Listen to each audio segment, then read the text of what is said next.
All right, so let's start with the South China Sea and the Philippines.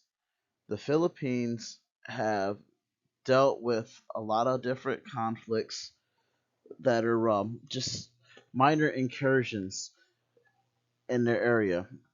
For example, the Chinese have been water hosing some of the ships, and journalists have been on board some of these ships and caught it happening.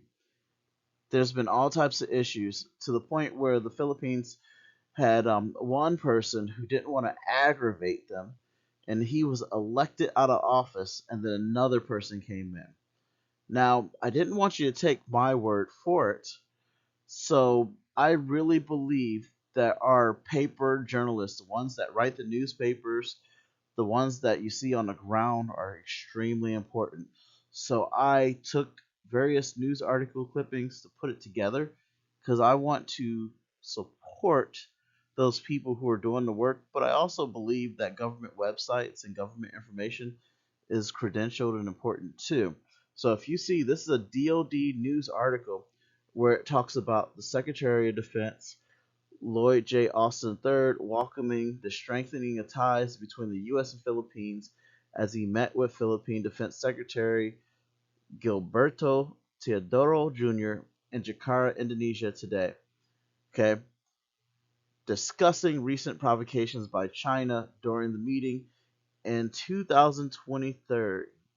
Okay, with that, my point is the Philippines, they've had a policy because this new guy that took over in the Philippines as their leader that was elected in, and there's no better words for it, but he has shown more cojones in facing off against China rather than hiding from China. He's shown strength against them.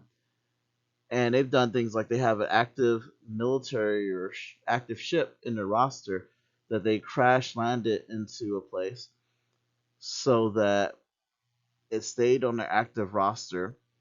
And if it's attacked by China, it's kind of like an official attack, which is actually quite innovative and smart. But they've done all different types of things. And the Philippines has led, not the United States. I love America, I'm an American citizen.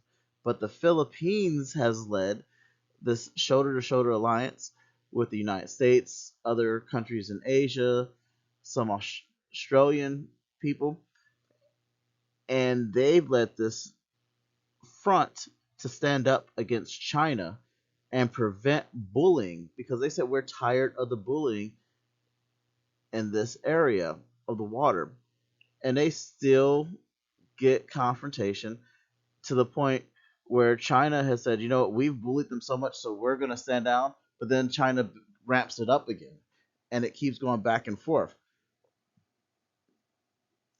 So that's one important piece of this. Okay, now here's another thing. I've tried to tell people about this, and people looked at me like I'm crazy. But we might not be looking at nuclear war. Everybody's all afraid that Russia might nuke us, and we might get in a nuclear war. And everybody said, well, if we get into war, it might be a nuclear war. We won't have anything war. Actually, those ships standing outside our harbors, Navy ships and things, our biggest concern might not have to be a nuclear war. We might actually be facing war like a cyber war, a war of economics, war of infrastructure. But another thing we might be looking at are hypersonic missile wars, which is a more of a conventional war. Places getting destroyed, and it's interesting because Russia's used some of their hypersonic missiles in Ukraine during 2022. And a thing that's not talked about is China, Russia, North Korea, Iran has signed hypersonic missile things or pacts, and they've traded technology back and forth. And I'm going to get more about North Korea and their involvement in this Ukraine situation. But this buildup has been happening for a while, and Iran has supported Russia in a lot of things. So people need to really understand that this hypersonic missile situation is not the first and it's not the only technological warfare that's been happening, but it's a major part of some of the conventional warfare situation that may be going on that we may be facing. But as you see, I put a CNN article in there so people can see that. But the United States just released their own hypersonic missile that outpaces their hypersonic missiles. But if both people are having a hypersonic missile war battle, it's still not that much greater than a nuclear battle because at the end of the day, both parties are losing a lot of people and both parties are having mass destruction. And if both parties are going without electricity for months at a time or going with their financial city infrastructure damaged, we're still having people have the chance of rioting, going without food, and all types of other things. So the hope would be for things to be peaceful or people to lower the temperatures before there's a war of any type. But at the end of the day, what people need to be doing is praying and trying to resolve situations before any type of conflict rises. Or if you have to, make strategic wins where they need to be gained. Because everything's like chess. So that's the other point. Now, this is the boiling point right here. This is the problem that is causing people a lot of issues. North Korea has entered troops into Ukraine. I don't care what anybody has to say on, well, it's this, is that. At the end of the day, with North Korean troops entering Ukraine with Russia, it poses a huge destabilizing problem. Because North Korean troops means that all of Asia can be disrupted if this isn't throttled back. It also means that North Korean troops could be getting training from Russia to launch a major war against South Korea. That's a possibility. But the bigger picture is it upsets China. Now, even though this is an assumption, it's not that big of an assumption. And I'm not talking about the North Korean troops going to Ukraine. That's not an assumption. That's fact. North Korean troops have been in Ukraine. It's not assumption that they're trying to plan and gear up in practice for a South Korean invasion.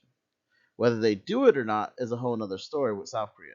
But they are going into Ukraine. They are supplying weapons to Russia. They are sending advisors to help fire the weapons. They are sending both defective and effective weapons to Russia for the Ukraine war. They are training in Russia. There are tons of reports. I've sat there and put some of the reports, but there's a lot of news reports. They even had jets that were going back and forth. They have all types of information about their troops, their technology sharing. It goes on. But the problem is this forces South Korea to enter. This gives Japan a reason to build up their military even more so. But this was a problem that was looked at before with Japan, which gave Japan reason even before this. So, this is igniting a lot of fires to the point where I'm pretty sure China's very uneasy,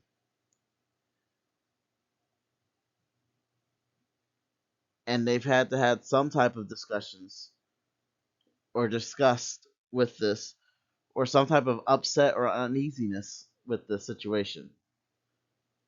And then on top of it, they're losing the strength in the alliance that they're supposed to be leading. It's kind of like if the United States and Mexico were leading, and then the United States lost a lead over Mexico or Canada in an alliance, because the United States and Canada and Mexico, they might all like leading in some type of alliance they have, but the United States always likes being the lead superpower in something, and Canada and Mexico, they might see it as a friendly competition, but the United States always likes being the lead superpower. And there's no mistaking that, because if you look at it, it's very obvious that Canada makes jokes about United States makes jokes about Canada, and whether it's friendly or not, they will back each other in war, but the United States doesn't like being behind the other, and China has that same sort of pride in what they do, in a sense, and they definitely don't like being behind Russia in this situation, especially with North Korea, because they have a lot of suspicions and concerns with North Korea, and they vocalize as much at different times.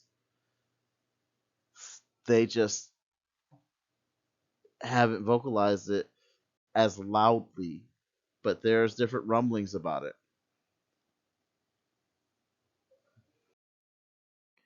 Now, here's more proof about the situation here. Okay, I have tons of articles that you could look up, but I quoted a lot of the things. Like I said, I really like to support the journalism and point out that they're the ones that have this information all over the internet. But you can find these, and I like government and news sources that are there. And there's some information that I even pulled from Fox News, and people will joke about Fox News, but I also pulled stuff from Al Jazeera. Sorry, I missaid that one. But the point is I pulled them from opposing media factions. I pulled it from Reuters. I pulled it from the U.S. and World sites. I pulled them from U.S. News everywhere that you look. All the news sites, whether they follow each other, whether they're considered liberal, whether they're considered conservative, whether they're considered neutral, whether they're considered public sites, whether they're considered government sites, they're all confirming the same information. And one of the things here with the Japanese buildup, now you had one person complaining, saying, I want to say her name is Tosi Galbert, on her media thing, saying Japanese people should not be building up their military because of the Pacific War and there's a treaty. But the United States is helping in that effort, and France sent some people to do some things, but different people have been over in Japan, and a lot of people haven't blinked an eye to the build up of Japanese forces because of the situation with China, which is why China is upset because the Japanese buildup is to combat what's going on with China's bullying over in the Philippines in the South China situation that's been going on at least since 2022, and it's been going on longer than that in some situations. South Korea has also been expressing concern, and South Korea hasn't batted an eye to Japan building up forces. In South Korea, I was over in South Korea. I talked to South Koreans when I was stationed there. They didn't feel comfortable with Japanese people because of stuff that happened in World War II. But South Korea is at a point where they are so concerned about Chinese bullying in the South China Sea area that they are okay with Japanese buildup to stop China. Taiwan is another situation. And Tokyo has had the biggest buildup since World War II, missiles capable and all. And the United States has been backing it along with many other countries. And a mutual concern is Ukraine because of the North Korean involvement in the Ukraine war and Russia. So this movement of North Korean troops and Russia has involved so many different Asian countries that a lot of Asia's getting wrapped up, and the shoulder to shoulder alliance also involves Australia. That's why I'm going to continue to show you some maps later, which is going to put into perspective why all these places are getting concerned. And China is highly uneasy about it because it puts China in the scope and forces them to make a choice. Are you with Russia or are you with the other Asian countries? And it's also taken away some of China's peacekeeping roles in Asia because now the United States is the one providing peacekeeping aid, and the United States can't do it by giving them all their people and weapons. So the United States is allowing them to build up their forces and their people and their technology. So now the United States is giving them what they need to make themselves stronger and stand up against China and all the others. And they're making a stronger alliance, which is a combined, unified alliance.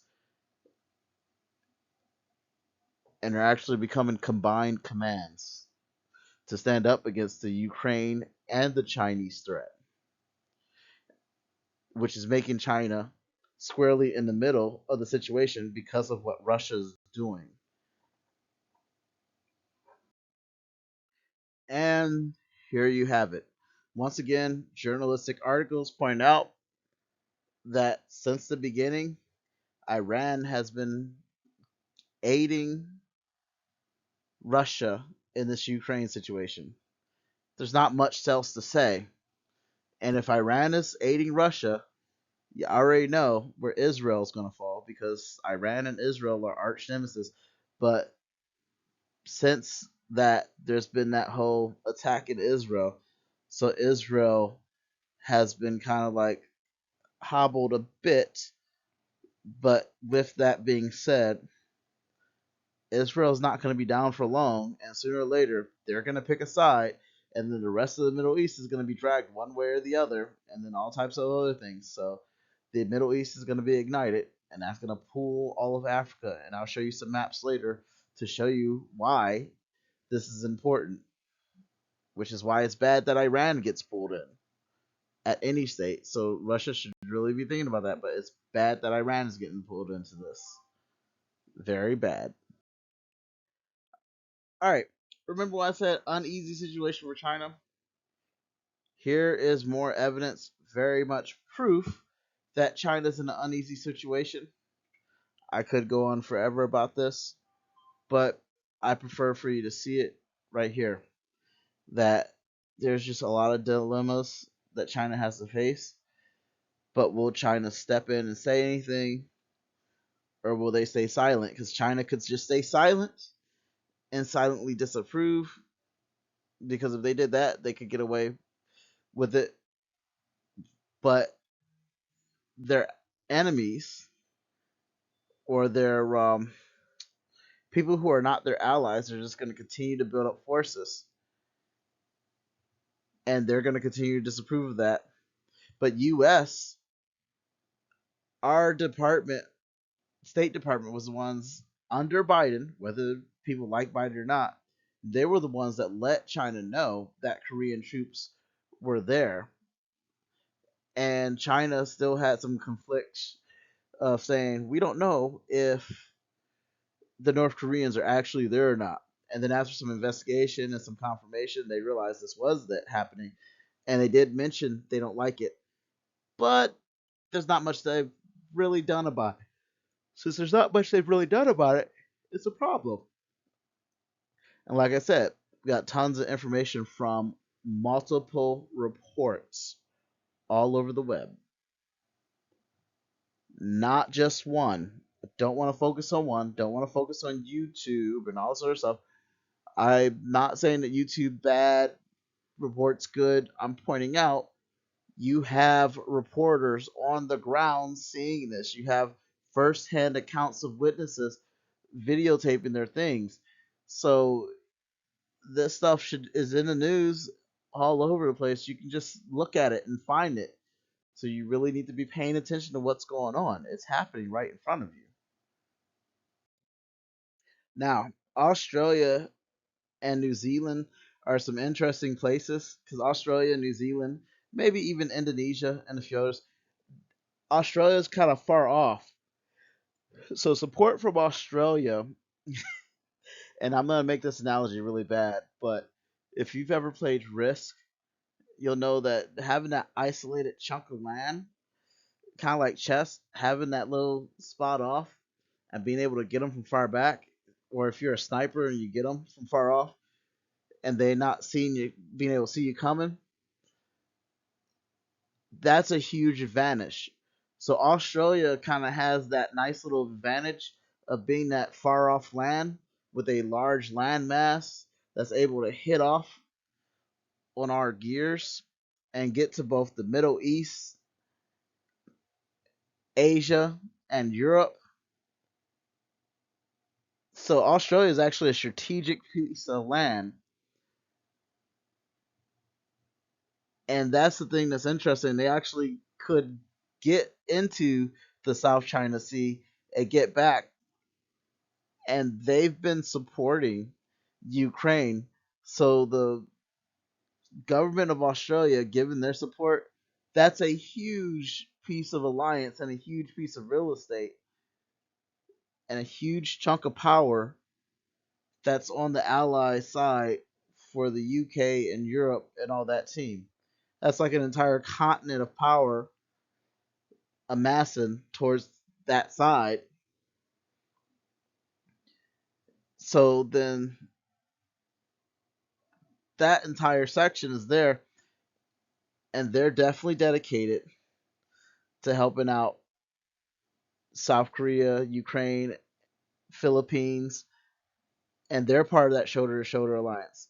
And if you look at where they're at on the map, that was a really important part of the plan for the Philippines and that whole entire spot. But once again, this is another continent or another place that's getting pulled into this entire conflict with the Ukraine area and the Asian area and all that's going on. All right, this is the last part that I want to put on because after this, I'm going to start showing you some maps and talking about a few things briefly. But the European Union and the UK is an interesting point in this entire conflict because the European Union and the UK area is kind of smack in the middle of Asian area and the Middle East. So for Iran to sit there and aid Russia, they have to kind of cross over somewhere within that spectrum. And that's the thing to keep in mind.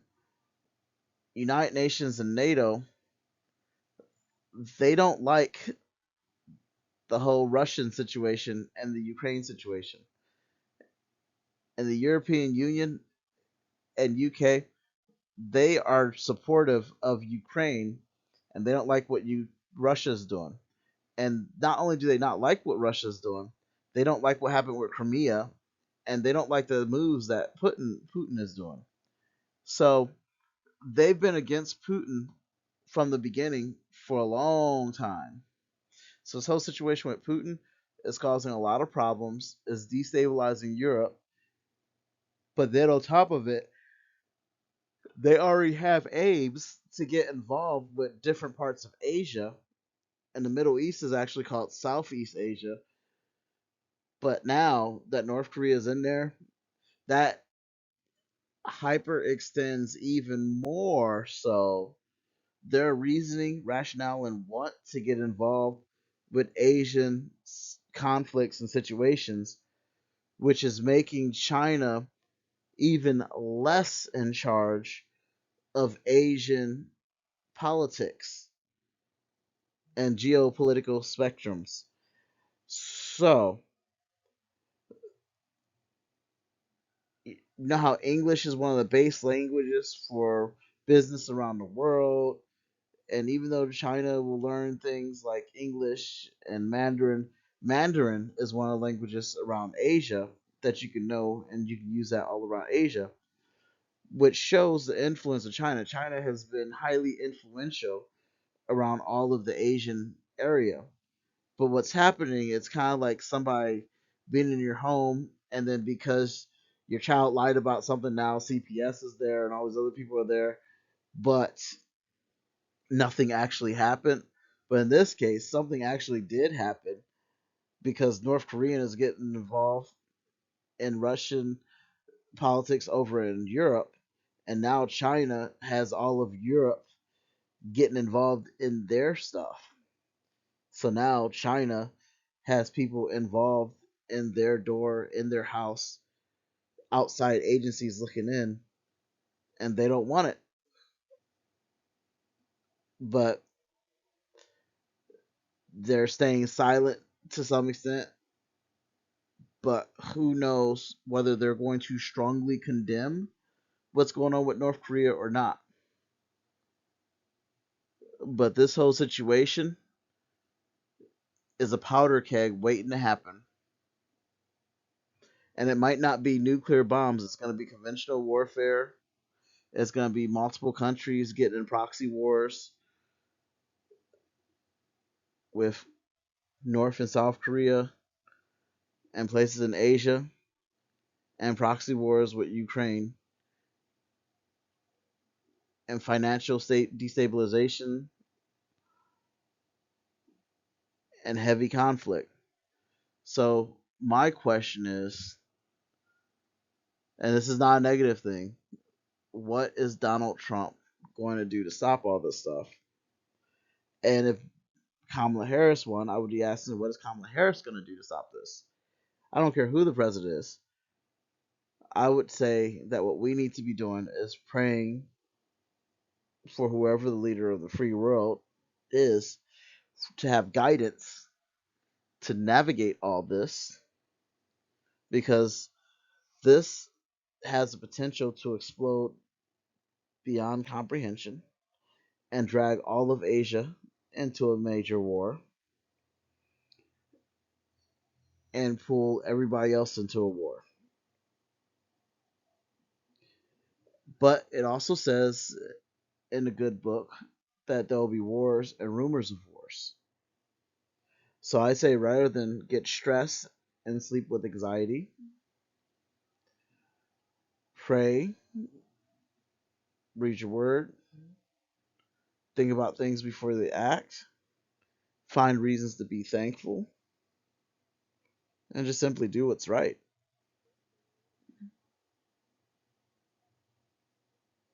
And pay attention. Like, watch what's happening and pay attention. Everything is not the end of the world, but just pay attention to what's happening. and think about what you're going to do,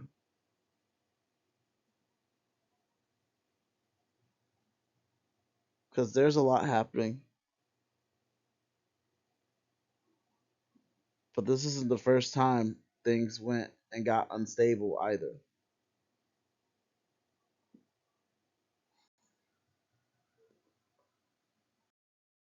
All right.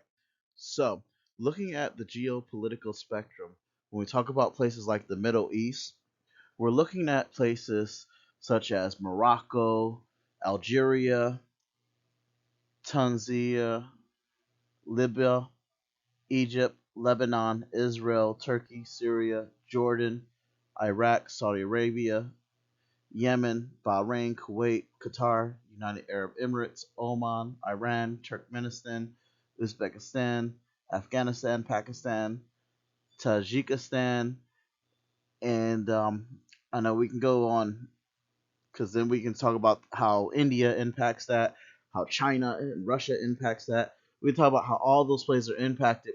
But whenever we talk about Europe and all those other places, all those places impact that. But there's so much going on in the Middle East, so it's very difficult to really hone in and talk about that because there's an entire geopolitical spectrum of events that are happening there, and a lot of those political events are happening because of things that are happening with what's going on with Israel and Iran. But then Egypt has stuff that's going on within its country. Africa has a lot going on with its country. So we're not going to really hit on all that stuff.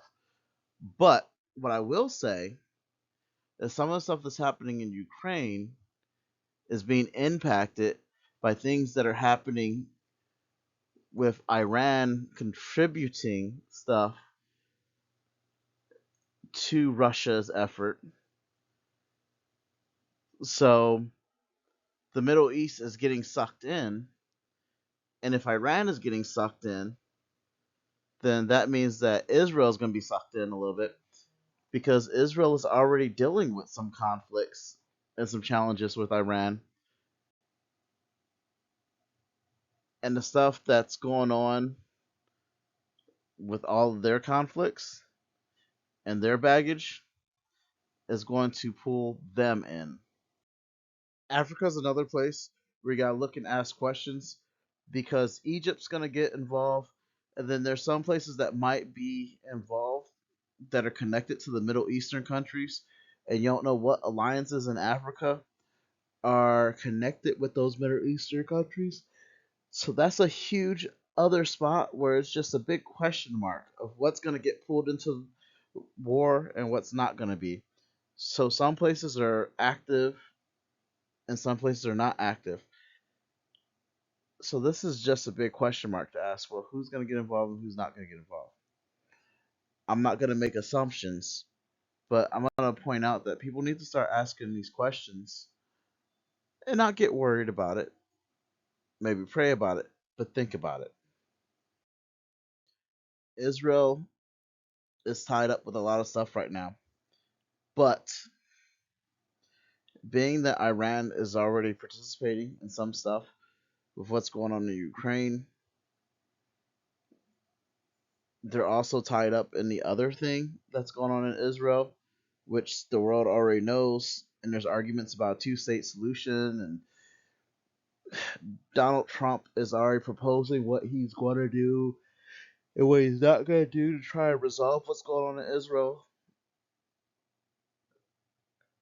I need to point out that it's only a matter of time before Israel may or may not get involved with the Ukraine thing.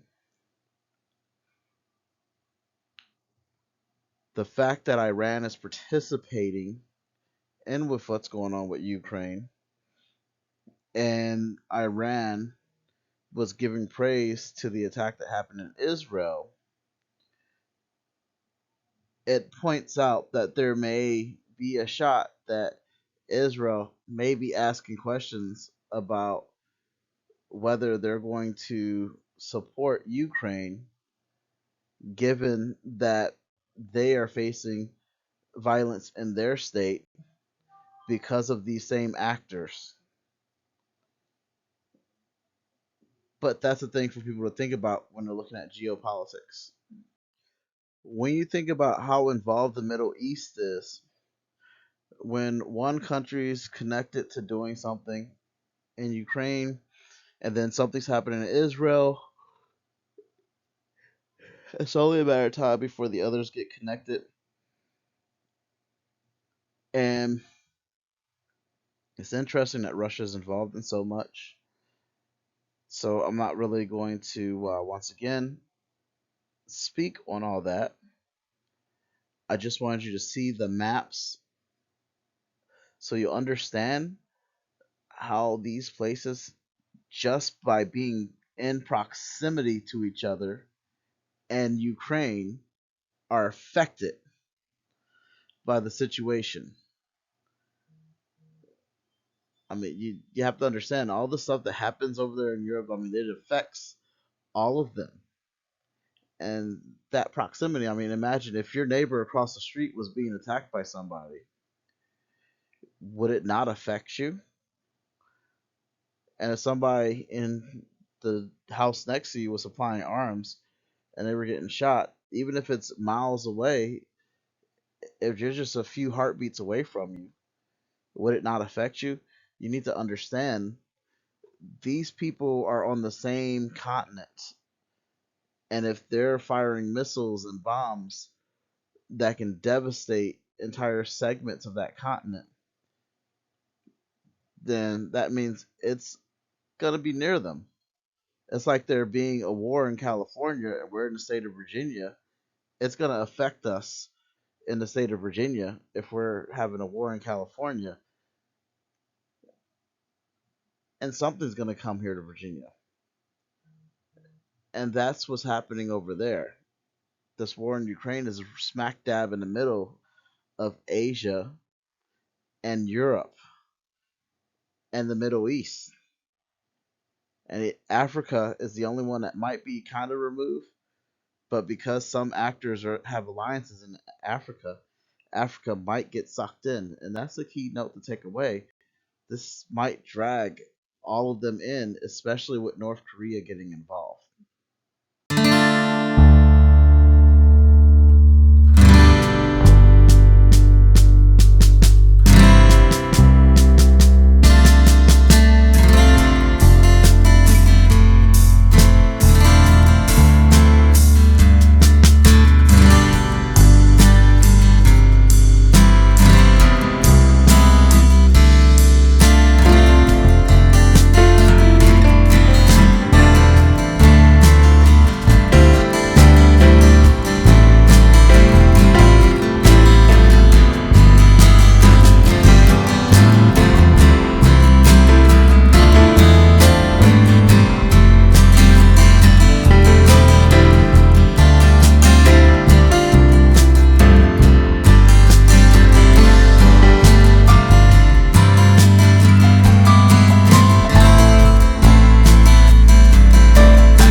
I feel nauseous, believe me.